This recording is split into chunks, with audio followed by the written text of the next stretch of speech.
Compte rendu de la première réunion du Conseil de ministres. Son Excellence, Monsieur le Président de la République, chef de l'État, Félix-Antoine Tshisekedi Tshilombo, a présidé exceptionnellement en présentiel ce vendredi 30 avril 2021 la première réunion du Conseil de ministres à la suite de la nomination et de l'investiture du gouvernement de la République dirigé par son Excellence M. Jean-Michel Sama Lukonde Kyenge, Premier ministre. 3 points étaient inscrits à l'ordre du jour, à savoir 1. Communication du Président de la République, chef de l'État. 2. Présentation des membres du gouvernement au Président de la République par le Premier ministre. 3. Examen et adoption de 6 projets de loi de ratification présentés par le ministre des Finances. À la demande du Président de la République, un 4e point a été ajouté à l'ordre du jour, relatif à l'annonce de l'état de siège. 1. Annonce de l'état de siège.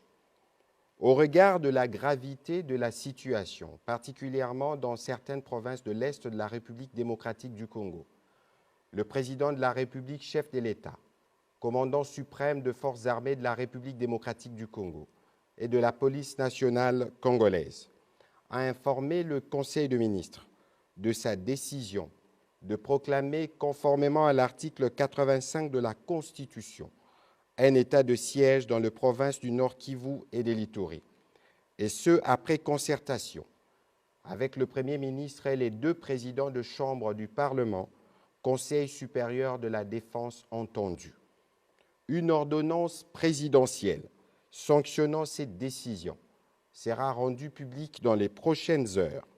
L'objectif poursuivi est de mettre rapidement fin à l'insécurité qui décime quotidiennement nos compatriotes de cette partie du pays. Le Conseil de ministres en a pris acte. Exhortation du chef de l'État.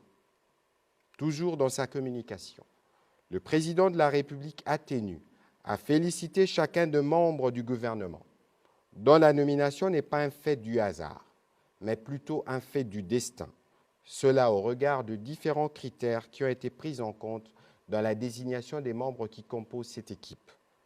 Dans son exhortation, le Président de la République a déclaré, je cite, « Votre vie est destinée à remplir la mission pour laquelle vous avez été nommé. Nous devons nous considérer désormais comme membres d'une seule et même famille, le Congo. Au gouvernement, il ne sera plus question de famille politique, des regroupements ou encore d'autorité morale. Ici, il s'agira toujours du Congo. Nous avons le devoir de réussir là où les Congolais nous attendent. Ne l'oubliez pas. » Fin des citations. Parlant de sa vision, le Président de la République a rappelé les priorités du gouvernement, qui portent sur les 3 axes de sa vision pour la construction d'un État fort, prospère et solidaire. La mise en œuvre de cette vision, coulée en programme du gouvernement, appelle à l'atteinte des objectifs ci-après. Pour l'État fort, il s'agit de ramener la paix, la stabilité et la sécurité dans l'Est du pays, où l'autorité de l'État a été bafouée depuis plusieurs années, de redynamiser la diplomatie congolaise et redorer l'image de notre pays à l'international. Aussi, un État fort ne peut être bâti sans une justice juste et forte, sans une lutte efficace contre la corruption, l'impunité et les antivaleurs. Le gouvernement a aussi le devoir de protéger et de promouvoir les respects de droits humains. Pour un État prospère, il s'agit d'assainir la gouvernance dans la gestion de ressources naturelles, des entreprises du portefeuille et des finances publiques, d'améliorer les climats des affaires, de promouvoir l'entrepreneuriat ainsi que la classe moyenne et enfin, de diversifier l'économie en vue de créer les conditions d'une croissance inclusive. La modernisation des infrastructures de base, les développements de nouvelles technologies de l'information et de la communication, ainsi que la lutte contre le changement climatique et les dividendes qui en découlent font aussi partie de priorités. Pour un État solidaire, il sera question de rendre réelle et effective la solidarité entre les différentes couches de la population. Pour cela, il faut améliorer les conditions de vie en assurant l'accès à l'éducation, aux soins de santé et à un logement décent ainsi qu'à l'eau et à l'électricité. La pauvreté constitue à maint égards une cause de la haine et parfois un ferment de sentiments antipatriotiques. Il s'agit d'un fléau qu'il faut combattre et éradiquer à tout prix en y impliquant les femmes et les jeunes. La culture, les sports, les arts et les loisirs sont à promouvoir parce qu'ils constituent des vecteurs d'encadrement de nos jeunes et des rayonnements de notre pays. Le président de la République a en outre rappelé à l'attention de membres du gouvernement les devoirs de relever, chacun dans son secteur respectif, les défis de la reconstruction de la République démocratique du Congo, au regard des attentes massives et connues de notre peuple. Il a annoncé qu'une évaluation de l'action de chacun interviendra dans 6 mois. Point 3, la présentation de membres du gouvernement. Dans son mot introductif, le Premier ministre Jean-Michel Sama Lukonde Kyenge a remercié le président de la République pour sa nomination et la confiance qu'il a bien voulu placer en lui. Il a par la suite demandé à chacun des membres de son équipe, suivant l'ordre des préséances, de se présenter devant le président de la République. Reprenant la parole après cet exercice, le Premier ministre a rappelé l'obligation faite au ministre de travailler avec dévouement et toujours avec un sens élevé de patriotisme. Au sujet de l'examen et de l'adoption de textes, 6 projets de loi de ratification à soumettre en urgence au Parlement ont été approuvés par le Conseil des ministres. Il s'agit 1. Du projet de soutien au secteur agricole du Nord Kivu, signé le 23 juillet 2020, accord entre la RDC et l'OFID pour un montant de 15 millions de dollars.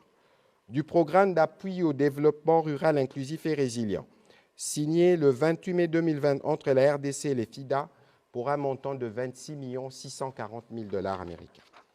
De l'opération de réponse urgente pour affronter la pandémie COVID-19, accord signé entre la RDC et la Banque arabe pour le développement économique en Afrique BADEA en date du 20 décembre 2020 pour un montant de 10 millions de dollars. Du projet d'aménagement des accès routiers au pont route rail sur le fleuve Congo, accord de prêt signé en date du 19 juin 2020 entre la République démocratique du Congo et la Banque africaine de développement pour un montant de 20,3 millions d'unités de crédit.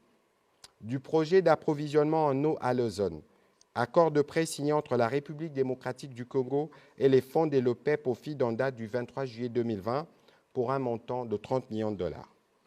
Enfin, du programme d'appui budgétaire en réponse à la crise COVID-19, en sigle PRBC, accord de prêt numéro 21 00 15 00 42 445 du 7 octobre 2020, conclu entre la République démocratique du Congo et les fonds africains de développement pour un montant total de 43,62 millions de dollars. Le ministre des Finances a sollicité l'adoption des projets de loi susmentionnés pour qu'ils soient rapidement transmis au Parlement pour leur adoption durant cette session. Après examen et délibération, le Conseil des ministres les a tous adoptés.